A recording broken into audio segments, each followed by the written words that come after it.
welcome to Hired To. Here I have Jules McCools, my bandmate, my friend, just a great person to be around. And we're going to start today. I'm going to introduce you to the people. Oh my God. From the rugged suburb of Oshawa, Ontario, Jules McCools delivers introspective, original material and vivacious covers of timeless rock classics. With rhythmic strumming, passionate vocals, and lighthearted comedy, Jules McCools strums his guitar along to emotional rock songs that get feet moving and heads banging. So, to break the ice, Jules McCools, I'm going to give you an easy question for our very first question, which is, why are you simultaneously a fan of me and yet my biggest hater? That's a two-part question. So why am I a fan? Your performance is incredible, Sydney. Big fan. Being part of your band. I feel a lot of the time like I'm not part of the band. I feel like I'm part of the crowd and I'm just watching you perform. A big part of a Sydney Riley show is me just watching you sing. Damn. Yeah. I didn't think this was going to be as like warm-hearted and wholesome as it is. Oh, man. Yeah. I've got the best seat in the house. Oh, my God. When we're doing a show. Why am I a hater? I didn't see this coming. I didn't know I'd be insulting you on your show. Yeah. I like rowdy music. That's with a name like Jules McCools, I think you can sort of expect some rowdy music from me. Sometimes Sydney Riley is not as rowdy as my preference is. I do like it when we get rowdy. Yeah. Because we're not afraid to go there. Mm-hmm. But anytime I'm being a hater, it's the lack of rowdiness. That's All if right. I had to boil it down. It's good to know so I can improve on it. What we're specifically referencing today is the song Letting Go, which Jules McCools has numerous times complained about being on the set list because they find it repetitive. Like a Birdie and I have a counter argument to it being a slow build song full of very fun harmonies. Do you have a counter argument to that? Why am I insulting you on your show? I think it's funny. A build implies that it's going somewhere. So Oh my God. Yeah. Roasted. I didn't mean to go. I didn't want to have this conversation. That's what we're here to do. We're here to have hard conversations. To criticize one another? On my podcast, we're here to have hard conversations. That's what sets us apart here. Yeah, exactly. Hired to? Hired to. Hired to. That's it. Is that the number 2 or is it the T-O, like hired? It's hired T-O. Yeah, that makes a lot of sense. Yeah. Hired foe seemed a little silly. Can I insult other people? I mean, if you want. There was this podcast on YouTube that I was watching like 10 years ago. It was called Guitar Moves. Oh, I didn't know you were gonna name it by name. Oh crazy. Yeah. Yeah. Keep going. Yeah. I mean, you could edit it out if you have to. But there was this YouTube channel, and they had this show called Guitar Moves, and they had Dan Auerbach on as a guest, best known as the guitarist for the Black Keys. And when he learned the name of the podcast, he was like, Guitar Moves? That's what this thing's called? Is that like a Bob Seger reference? And it's like, obviously it's not a Bob Seger reference. Like Night Moves, the Bob Seger song. Like it's clearly not, and at least in my opinion, like why would you even make that connection? So just me like learning about what the name of the podcast is while on the episode just reminded me of Dan Auerbach making a figure of himself. So I've become who I hate. Nothing personal. Are Maybe you it is saying personal. you hate the title of my podcast? No. Okay. I'm just saying like I hated how Dan Auerbach was like, is that a Bob Seger reference? Like it's totally Obviously. yeah, like out of left field there. I have a question for you. Yeah. Which is more true? Oshawa is a part of you, or Whoa. you are a part of Oshawa? Whoa, that's a fun question. Yeah. Thank you. So let's talk about Oshawa. Let's talk about sociopolitics. They say that Oshawa is actually two cities in one. There's the north and the south, and the south is kind of when people talk about Oshawa, usually they're talking about the south. Okay. The south is frequently called the Dirty Schwa, and it's when my you read my bio, and I'm Yes. like from the rugged suburb. The rugged suburb is the Dirty Schwa. That's the south end. I don't love that name. I don't love that moniker that Oshawa has, the Dirty Schwa. Uh, but on that subject, there's a sign in somebody's window that has kind of gone viral, like Oshawa viral, I guess. Yeah. And it says, "Welcome to the Dirty Schwa. She's dirty, but she's home." Aww. And yeah. That's so sweet. Yeah, that always resonated with me. I thought, yeah, that's exactly what Oshawa is like. It's dirty, but it's home. So, yeah, I don't like to call it the Dirty Schwa. I've got some friends, some friends in punk bands, and they're trying to get, instead of using the Dirty Schwa, they want to get Oshawa being like the way to talk about the city, Oshawa. So I hope that catches on. Gotta be honest, it's not nearly as catchy. I like it. Shout out to Oshawa. That's a hard fight. Yeah. I mean, I support them in their endeavor, but I'm not sure if it's gonna be successful. It's an uphill battle for sure. So the south side is kind of the more famous side of Oshawa. That's what a lot of people refer to as the Dirty Schwa. I grew up in the north side, and that is Poshawa. There's Oshawa. Okay, yeah. That's a name we can get behind. Yeah. That's sick. Poshawa is I don't know, that the Poshawa side, that's where that's a different kind of Oshawa, and that's kind of been my experience. So as much as I do like Oshawa, a lot of people from their hometowns like hate their hometowns. A lot of people from Oshawa hate Oshawa. I've always seen Oshawa as a really, like, there's so much potential there, and there's so much like waiting to happen in terms of the culture, and like it definitely has pockets where it's like, you know, this is a happening place. So this is all this. Yeah, I said we're gonna get socio-political. So yeah, I've always my family. I was born in Oshawa, but my family moved there in 2007. I grew up in a smaller town called Curtis. But I was born in Oshawa. Curtis doesn't have a hospital. Okay, that's some backstory. So I'm from Oshawa. I'm from the north side. Is Oshawa part of me, or am I part of Oshawa? That's a cool question. I've definitely never thought about that. I think I'm part of Oshawa. I mean, something that's kind of like leading me there is being from the north side, being from Oshawa. It almost is like you're when a lot of people on the north side, they stay on the north side, but I like to participate in. It's really the south side. That's where the culture is. That's kind of where the reputation for the city is.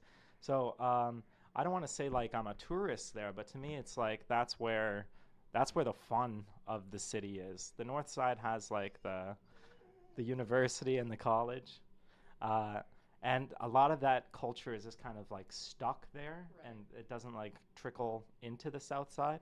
But yeah, the south side, that's a fun place to be. That's that's where a lot of really cool like businesses are. Okay. Yeah, a lot Which of venues. part is the Atria? That's the south side. That's the south side? Yeah.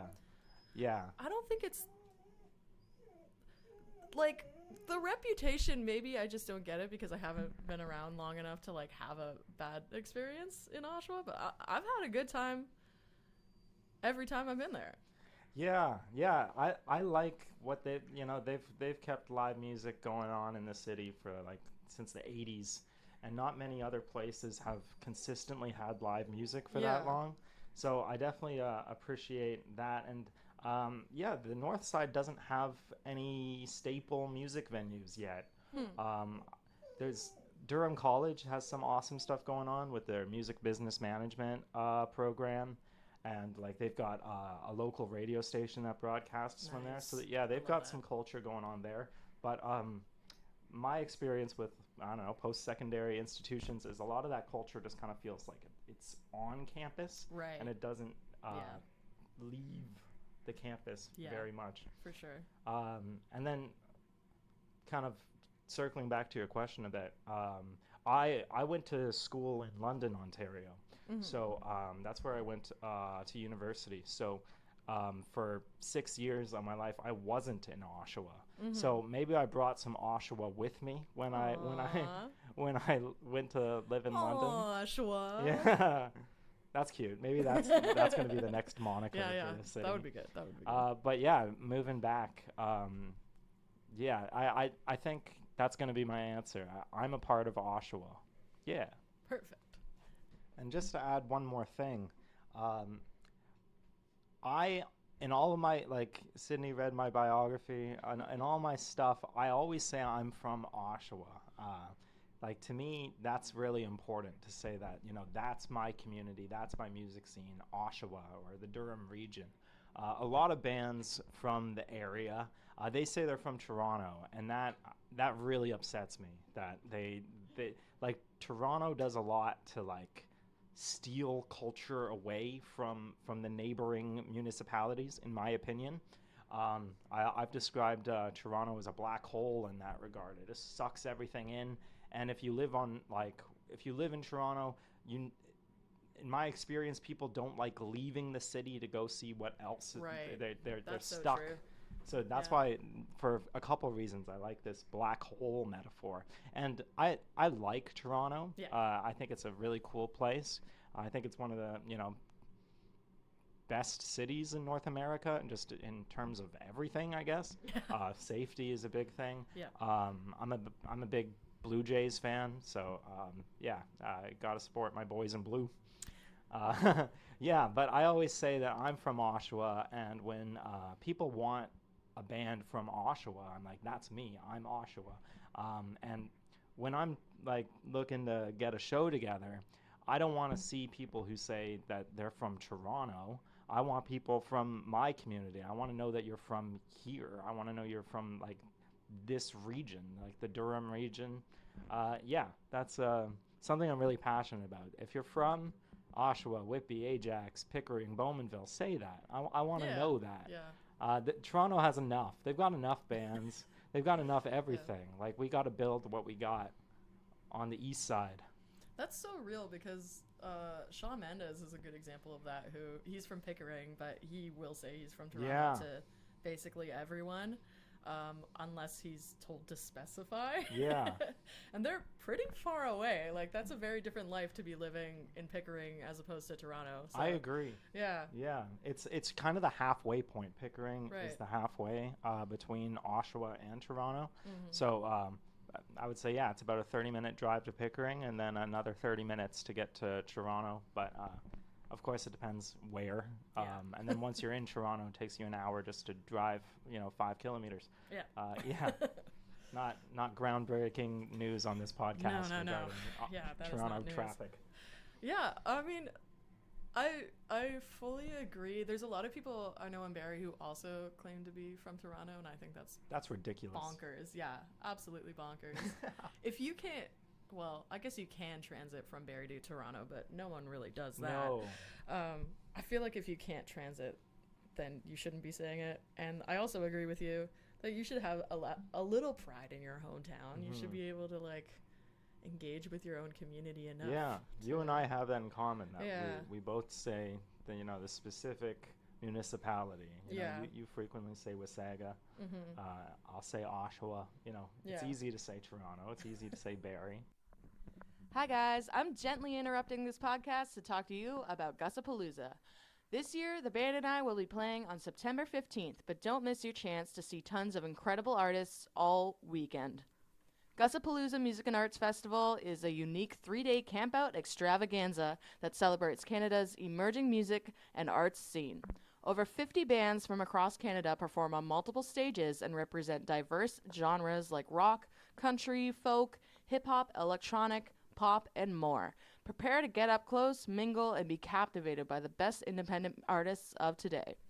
Immerse yourself in laughter at our comedy shows, be enchanted by buskers, tantalize your taste buds with a wide array of delectable foods and craft beers, engage in thrilling games, and explore our vibrant creators convention. There's truly something for everyone.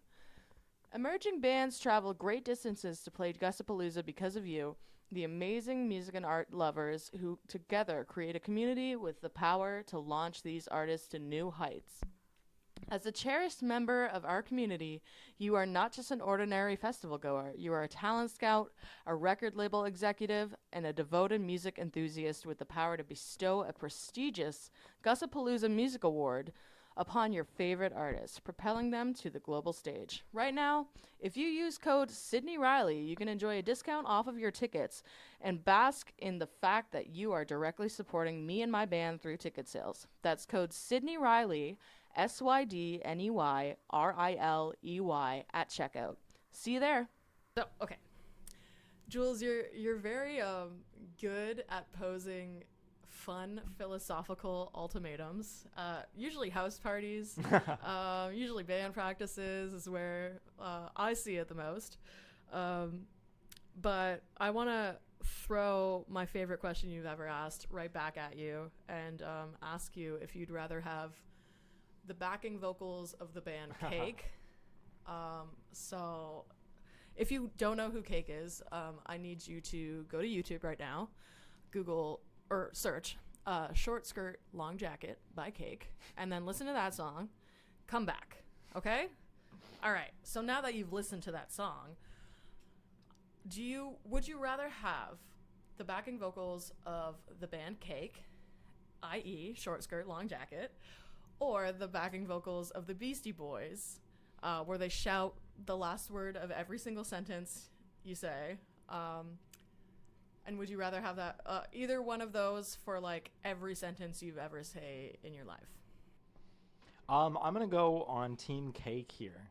As exciting as the Beastie Boys can be, when they all just sing in unison or shout in unison on that last word.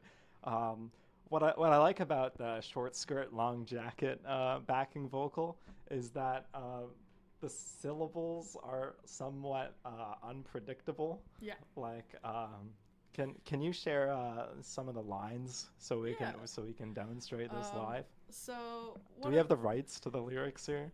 I hope. I mean, I really hope they don't come after me on my tiny little podcast. They already don't have a great reputation with me because I went to a Cake concert with my friend Leica. We got absolutely sloshed, and then we started screaming to play my favorite song, Long Line of Cars, and they said, if you want us to play this song so much, you should make your own band and play that song. And I thought it was a little bit rude. I mean, we were having a good time, but they already don't really like me that much. So yeah. Hopefully there's no more malignant kind of vibes coming from them, but I guess we'll see. We'll find out. Yeah. So anyway, here are some of the lyrics. I want a girl who gets up early. Gets up early. I want a girl who stays up late. Stays up late. So that's the kind of vibe that is happening in a Cake song. I like when, like, what's the line about meeting accidentally? At Citibank, we will meet accidentally. Meet accidentally. Like, to me, like, there's a lot of fun in trying to figure out how the syllables are gonna line up. You really hit every syllable in accidentally. Yeah. And, like, I do not at all. And so when we were doing a band practice for that specific song, and Jules was going, meet accidentally, I said, I didn't even know there was another syllable in that word. That's crazy. Yeah, it's in there. And that's what I like about it, is that you gotta find a way to... Maybe syllables isn't the right musical term, but like the emphasis on there's like 3 beats in there, like gets up early, even though there's like more than like there's 4 syllables. Gets up early, but just how they fit the emphasis. With that. To me there's an art in trying to figure out which 3 beats oh my God. to repeat. I was writing a song the other day with someone, and we were trying to fit the word trailblazer in, Mm-hmm. but every single time it landed as trailblazer. Yeah. And it was brutal, really bad. Yeah. I'm gonna shout out another podcast. Okay. 12 Tone on YouTube is my favorite, like my personal favorite music podcast. Okay. And he's got one. I think the title of the video is How to Write Great Lyrics, something like that. Okay. And I might be mixing up videos, but what I'm trying to refer to is he was talking about how when he went to college, he met a songwriter who, instead of lining up the syllables correctly, or not correctly, but like in a conventional way, the second syllable of secret landed on the downbeat of the chord, so secret, and the voice of 12 Tones said like he has never forgotten that moment just because it is just so wrong. There's actually a couple young Avril Lavigne songs that have that kind of issue going on. Yeah, I'd love to see a way, like, I don't know, it's easy to just slap the word ironically on something whenever something is bad. But, like, I'd like to see that executed in a way that's, like, meta or, you know, like self-referential. Oh, like you make kind of a bit about it? Yeah. Huh. Yeah. I feel like that's a good grounds for a new Jules McCools Yeah, song. yeah, that is the kind of thing that I would like to tackle. But, like, that's a big challenge, I think. That would be like if I found a way to do that, I'd be so happy. Like I would be so satisfied with myself. Yeah. What are some other things you like to do in your own songs? Because I mean, I like to think that I know your discography pretty front to back, but what are some things that you choose to do that maybe not everyone notices? Can I use profanity? No. I'd prefer you did it. Okay, let's not. I mean, I could bleep it if it's important. Okay, so I'll save that. That won't be my first example then. So something that is really, in my opinion, it's subtle because if you listen to my song titled "Counterfactual Flat Earth," my favorite song by Jules McCools. If you listen to that one, there's a strange backing vocal provided by my friend James, and I sing the line. It's in the first verse. I think it's the third line of the song. Oh shoot! I gotta go through it. I was actually overconfident. Have your CD here, so we can look through. The lyrics. No, it's just the lyrics. Oh, you're right. The lyrics are in the insert. Here. Somewhere.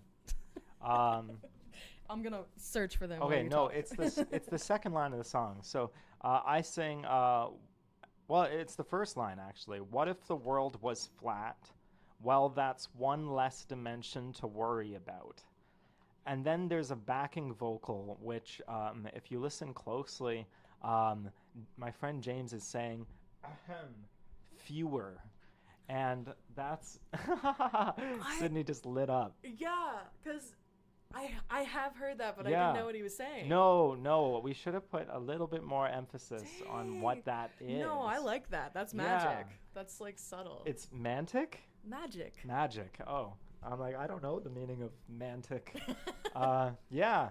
So like to me, like, so that's a joke about grammar. Yeah. And like I just, I'm a stickler for grammar for sure. I try to speak, I don't know, grammatically correct a little bit more than I think the average person does. I care a lot about, you know, I try and get my who's and whom's.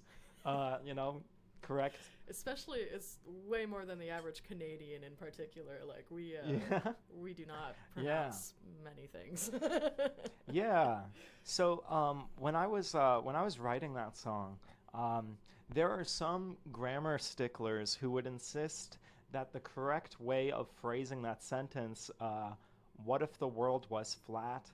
Well, that's one fewer dimension to worry about. Some people, I don't know, grammatical people, some people who love grammar would say that in this instance it's more appropriate to use the word fewer than it is to use the word less. So I thought if I sang it in that way, it would be clunky. Like, it wouldn't be as catchy. Like, what if the world was flat? Well, that's one fewer dimension to worry about. And I just thought that was too many syllables. I didn't like that. But I didn't want to just like intentionally sing the line if it wasn't like grammatically correct. So I was trying to figure out like, how do I handle this? So I thought, okay, I'll just like sing the line the way I want to, because there's no reason why like lyrics have to be grammatically correct. Right. Like, if you've ever heard AC/DC, you would recognize that you don't need to speak in proper English. Proper English. There, I did hand quotes there for those listening. Yeah, English is whatever we want it to be, I guess. Natural language. But that's a different kind of podcast there. So, anyways, this is all to say that I thought it'd be funny to just throw a grammar joke in like the opening line of Counterfactual. Just have a backing vocal, very like smugly correcting the grammar of the narrator of that song. So that's perfect. That's something. Yeah, that's something. I don't know, like distinguished, I guess. So let me tell you something. That this is the profanity example. In the opening track of the EP that I put out, the opening song is called "Tommy Wiseau," and I'm trying to think. So in that song, I frequently use a word that starts with an F. That a lot of people would consider to be profane. A four-letter word. Yeah. let's just say I don't know. I can't come up with a way to be smart about it. Let's do the Good Place fork. Okay. Let's use the Good Place switcheroo with the word fork. Right. So in the pre-chorus of that song, the narrator sings, "But fork it." So the context is so the song's about making a movie or just making art in general. The song lyrics are like so. In the context of making a movie, it's hard to provide the context for a song when we're just skipping to the pre-chorus. It'll suck so bad, it'll make people laugh, but fork it, we'll have a good time. And it's just kind of about like making movies, like with your buds, making home movies. So there's the line "but fork it," and that's a joke about butts. Oh my goodness, I didn't know that. I've never seen The Room. Is that a thing? No, for The Room, it isn't. No, that's just me making jokes about doing it with butts. Nice. And, yeah. I realized just how profane that was when I started talking. I didn't realize it was going to be that profane because at first I was concerned about the language, and then I'm realizing, oh right, I'm actually talking about it's just the overarching. Some mature content there. That's a joke about butts. Yeah. So I'm all over the map. I'll make grammar jokes, but I'll also make butt jokes. Okay. Yeah. Do you have any other people who you kind of look up to as far as like those kind of cool things in songwriting or poetry? I definitely have a lot. A lot of influences in weird ways. My answer to the question, if I could collaborate with any artist in the world, that's not what I asked. Yeah. But well, I guess you can answer it. Yeah. I'm taking over as interviewer and interviewee. I'll do this whole show by myself. It's a one-person show now. I'll just see myself out. my answer to the question that I raised is Bo Burnham. Okay. I'm a big fan of how Bo Burnham plays with words. Yes. Wordplay, I guess, is the word for that. I'm a big fan of everything he's done from starting with Words, his like 2009 first comedy album. He was a baby then. Yeah, yeah, he really was. He looked it too. Yeah. And you know, in 2021, I think is when Inside came out on Netflix, and that was like, you know, that really blew up. But I've been a big fan of all of his work. He's got a book of poetry called Egghead. I'm just giving all sorts of shout outs. Yeah. I really like his book of poetry. I wonder if that's something he'd be interested in revisiting, a second book of poetry.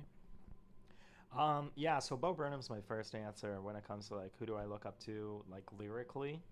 Um, but like I'm really all over the map. Modern Baseball is probably my favorite band in the world. And they do some really clever stuff with words. Okay. Yeah, the Smiths going back, you know, a few decades. Yeah, absolutely. Yeah, you can't. Yeah, you can't even talk about the Smiths without the elephant in the room. Yeah.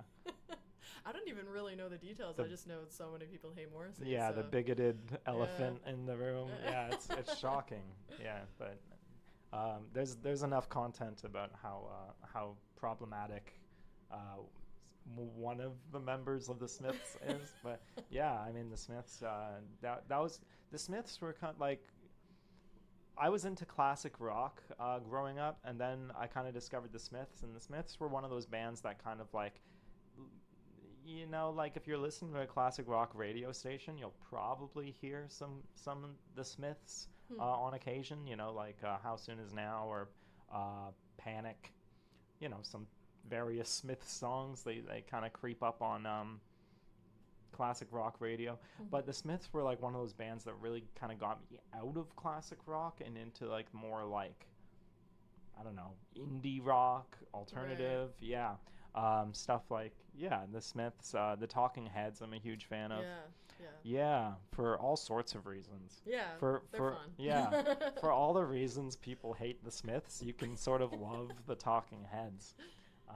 Yeah. But that's a good way to phrase it. I've never thought about it. Luigi and one's the Waluigi. That's a cool analogy. Yeah, you know, it's kind of cheesy to say like I try to draw inspiration from all sorts of places. Well, but you do though. Yeah, I can kind of like go through the decades, I guess, Yeah. since like the 60s probably, and just kind of point to people that have influenced me in one way or the other. Yeah, I mean, I know we've bonded over The Who. Yeah. And our love for them.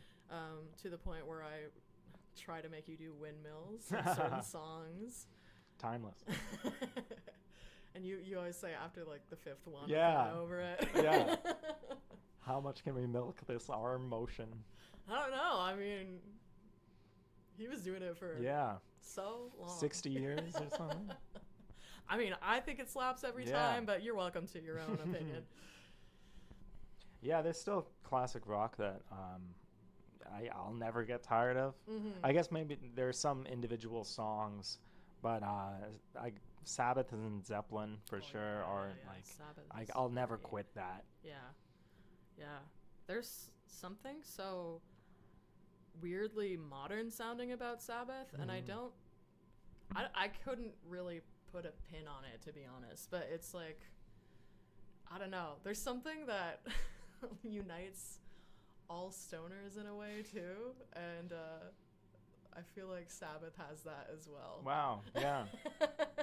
Like all sort of stoner adjacent music, you know what I mean? Like it's there's a timeless kind of thing to it. I don't know what it is though. Yeah. Yeah, I mean, you know, listening to NIB, and it's like, you know, have Tony Iommi, you know, sorry, I'm saying Iommi because I'm Italian, so most people say Iommi, Tony Iommi, but I don't know, more accurately, I think it's pronounced Iommi. So I'm not just an idiot, I'm just Italian. Just Italian. Wait, okay, sorry, side question, because this came to my brain as soon as you said that. How do you pronounce Frank from My Chemical Romance's last name? It's Iero, right? Yes. Iero. That's what I thought too. Yeah. everyone on the internet is saying Euro, yeah. including him. Yeah, yeah. I mean, the Italians came to America and Canada. And that's when it all went wrong. Yeah, and it was kind of, it's everywhere, and I don't want to tell people how to pronounce their names. They can say their names how they want. But however, yeah, in the homeland, they have a different way of saying their names. Hi, folks. It's me, Sydney, here to promote Me, Myself, and I, and also Jules McCools. We'll be playing a show on August 13th at the Atria in Oshawa, Ontario, along with our friends Meteor Heist. My band has a brand new guitarist ready to shred for you. So come out and support the local scene. Tickets are $10 at the door, and doors are at 8:30 p.m. See you there. Jules, how do you feel about our upcoming gig today? I was talking to my partner about kind of my feelings about it, and any time where I know I've got a lot of like improvisation, that's kind of what freaks me out. And maybe the solution is I should just stop improvising, and I should really just work on figuring out exactly what notes I'm gonna play. But like when I know exactly what notes I'm gonna play, then I either did it right or I did it wrong. But if I'm improvising, then there's kind of a qualitative question, and it's like, how well did I do? How can I do better? And then when you start like introducing this kind of like gray area, like, yeah, it was all right, but I could have played better notes. That's something that it gives me anxiety for sure. I don't think it gives me like an inappropriate amount of anxiety. I mean, like it's a healthy dose. Yeah, yeah. Stress can be good. Yeah. I was also saying that of all the acts that I'm involved in right now, Sydney Riley is the most difficult musically. What? Yeah. That's definitely like what tests me. Like I'm shook. I feel like I'm so simplistic all the time that I actually challenge myself to be more complicated, which is gonna, I guess, make you even more of a hater perhaps in the future. No, I doubt it. But yeah, I mean, like in the other acts that I'm a part of or I have been part of, they can be challenging in different ways. Right. Like the most obvious example is like the performance aspect like has to be like more theatrical or like more dramatic and like more rehearsed in that regard. So there's like, that's a different kind of difficulty, and I'm not saying it's an easier kind of difficulty, but being part of Sydney Riley, that's like I'm really pushing myself like as a player, like as a strictly as a musician, not as like a performer or an entertainer, but like the Sydney Riley. And sorry, I'm just kind of backtracking. Not to say that like I just like phone it in when it comes to performing and entertaining. I think we do really well to put on an engaging show. I agree. Yeah. The photos of our last show really kind of show. Yeah, that's all the proof you need. We know how to have a good time. Yeah, that's one thing about the Sydney Riley band. Yeah, is that we're gonna have fun. Yeah, so it's not like I'm phoning it in that regard, or that's not part of the show. But yeah, in terms of like being better, Sydney Riley forces me to be better. Like I gotta get better on my instrument. So yeah, there's a few, particularly it's like guitar solos where it's like all eyes are going to be on me for these moments, and those are the moments where it's like, because a lot of them are there's quite a bit of improvising for those moments. So it's that stuff that kind of gives me anxiety. Right. How do I feel about the show? I think we're gonna have a good show. Nice. Yeah. We did a similar show, like a similar set, like a month ago. Yeah. And that went well. I'm really happy with how that went. So there's no reason for me to think that this one's not going to go well. Right. I was nervous about the weather. Yeah. It was raining in Oshawa when I left. I was wondering because, you texted me. You were like, are we playing rain or shine? And I was like, well, it's shine all day. Yeah. So, I mean. Very encouraging. Yeah. We got to do tech. We're doing, right. for tonight, we're doing all of our own tech. Yeah. That's a variable, to say the least. For sure. Yeah. So that would be like my second biggest worry. Mm-hmm. Yeah. But I think it's going to be... I think it's gonna be a good show, yeah. In the future, there's a very strong possibility that we're gonna have to shuffle our lineup around a little bit, and you might be on bass for the foreseeable future. Are you like excited? I know that bass is like your main instrument, so maybe is there like a sense of relief, maybe, or? What do you feel? Yeah, relief is, I think, a good word. Okay. Yeah, and I don't want to be like, bass is easier than guitar. That's, there's plenty of evidence which says that that's not true.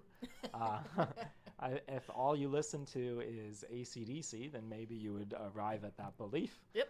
But, there's plenty of examples where the bass is different. How do I feel about that? I mean, I feel good. I mean, it's cool to sort of experience different sides of the song. Because, sometimes I don't, we've been performing together for how many years? At least 3. Yeah, I was about to say either coming up to 3 or over 3. Yeah, maybe coming up to 3, actually. Because I think I started, I think I got the start point wrong, because we probably would have started performing after the summer of 21. Yeah, and that's I when we think met. my first band show was in November. Wow. So it would have been that year. Cool. Yeah. So coming up on 3 years. And there's songs where it's like, what is the bass doing during this? I mean, I guess I've heard the recording track so many times that. But yeah, it's just cool to experience a different side to the songs. A fresh sort of take. Depending on who we get on guitar. Like, to me, that presents like a learning opportunity. Like, how does that guitarist approach the songs? And I can see like, oh yeah, cool. I want to do that if there's stuff like that. And alternatively, if there's if the guitarist has like questions, like what should they play? Yeah, and I then can be like, well, this is what answer. I play. Yeah. Cool. Yeah, and like our gig coming up today, there is a song that you had previously played on bass, but you had not yet tackled on guitar. So like, I don't know, like, are there like huge differences, do you find, or what are like the little things that you kind of have to look at? Like the function of the instrument is different. Right. Yeah. As a bassist, I'm watching the drummer for most of the show. But as a lead guitarist, I'm watching the singer for most of the show, because it's like, the lead guitar and the vocals kind of like take turns. Like, there shouldn't really be time. Well, maybe there could be a time where it's called for. With the exception of a cake song, perhaps. Yeah. So it's a different role. And like something I learned, I feel like I learned it recently. It's just kind of like a revelation. That's kind of a big word, but like something I just realized is that when you're performing, it's much better to hit the wrong note than it is to hit the wrong beat. And there's probably a better way to phrase that. But if you have to make the choice, should I play the wrong note at the right time or the right note at the wrong time? Always choose the wrong note at the right time. And that's not something that I think I really appreciated. That's why I say, like, I recently realized that. So like, is that relevant to the question you asked me? I don't know. But like as a bassist, it's about like laying down the groove, and Right. it's about like providing that like backbeat, like, and that's why I say I'm like looking at the drummer, because Yeah. it's all about timing.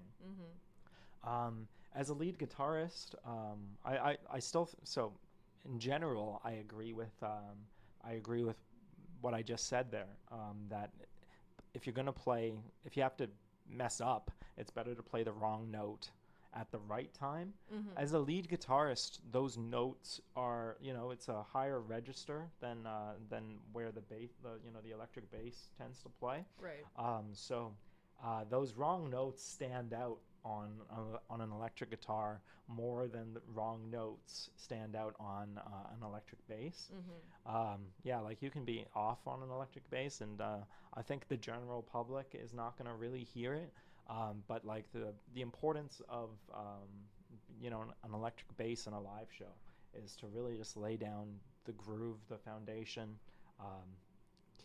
keep people moving, keep the pulse of the song going. Yeah, so that's that's kind of what got me into music in the first place. I started out as an electric bassist, and then I switched to guitar. So bass is just kind of like home, I guess. Yeah, like when I think about sure. like, I don't know which instrument is my home. It's electric bass. Yeah, just 'cause It's dirty, but it's home. Yeah, truly. Yeah, that's how I feel at home, I guess. Yeah. I have one last question for you, Jules. Yeah. What is it that you were hired to do?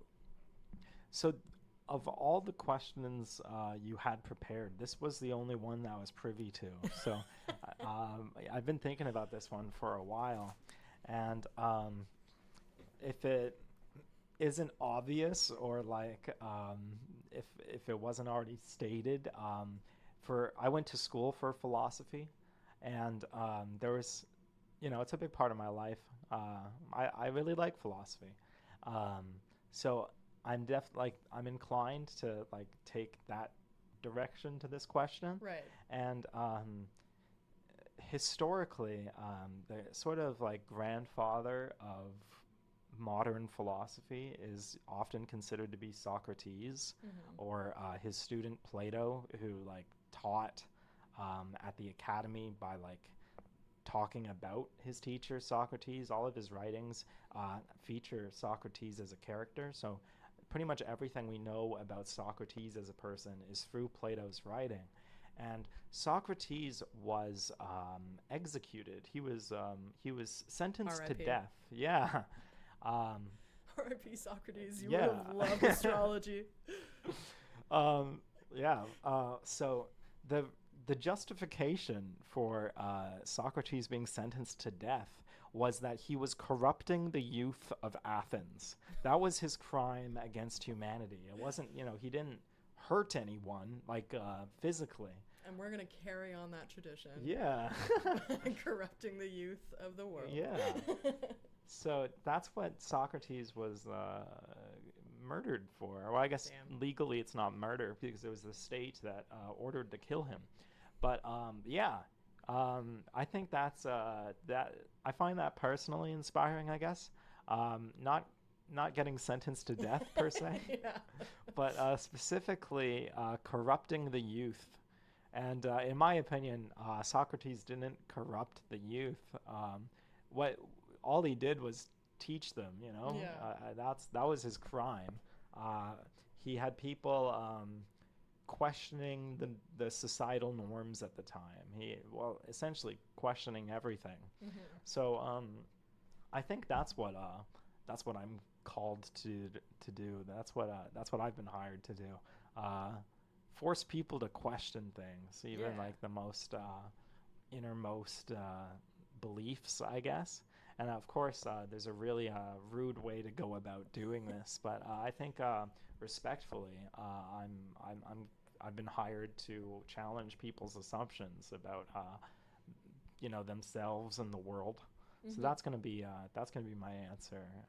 To do what Socrates became a martyr for, corrupting the youth, and by that I mean forcing people to doubt and take into question, their innermost beliefs.